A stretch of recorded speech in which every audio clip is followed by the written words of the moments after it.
मंडळीनं मार्गशीर्ष महिनो चालू झालेलो असा आणि आज पहिलोच गुरुवार आहे, त्याच्यामुळे सकाळी उठले, आंघोळ वगैरे केले, देवासमोर बत्ती लावले, पाया वगैरे पडलोय आणि थोड्याच वेळात मग चाय पिऊन घेतलं आणि नंतर आम्ही इलेला जरा तळे बाजारात, कारण आमचा दोघांचा पण काम होता. आता काम केलं नंतर अनुक जरा फळा घ्यायची होती, मग ती फळा घेतला आणि जसं आपल्याला भूक लागतात तशी गाडीक पण भूक लागतात, त्याच्यामुळे त्याची भूक भाऊ पेट्रोल पंपावर लाव, जास्त नाही 100 रुपयाचा पेट्रोल टाकला आणि त्याच्यानंतर देवगडात येऊन जरा लस्सी पिऊन घेतला. लस्सी तर पिऊन झाली, मग उसाचा रस पण पिलाव, कारण गरम तेवढा होत होता ना, पूर्ण करपाक झालेला.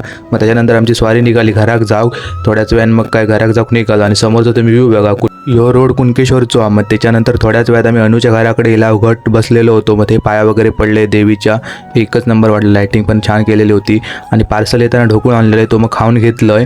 आणि त्याच्यानंतर दुपारी आपल्याला जायचं होतं जरा बाहेर, मग ती ॲमेझॉनवरून माझी ऑर्डर दिली, ती ऑर्डर घेतलं आणि सगळा सामान भरला आणि आज आपल्या कातवनात ऑर्डर होती लग्नाची. मग नंतर लाव लायटिंग वगैरे केलं, फोटोची नाही मागं होती, भावासोबत कामं घेता येणार, ते जरा लायटिंगचा काम होता. मग लायटिंग वगैरे पेटवला. मग थोड्याच वेळात भावानं जरा करणे बिरणे लावल्यान आणि सगळं चेकिंग करत होतो, साऊंड बिऊंड बरोबर येता की नाही. आणि नंतर घराकडे गेलं, बॅग होती ती जरा चेक केले, कारण दिवसभर कामात गेल्यामुळे काय चेक करू गावलो नाही. व्हिडिओ आवडला तो नक्की लाईक करा.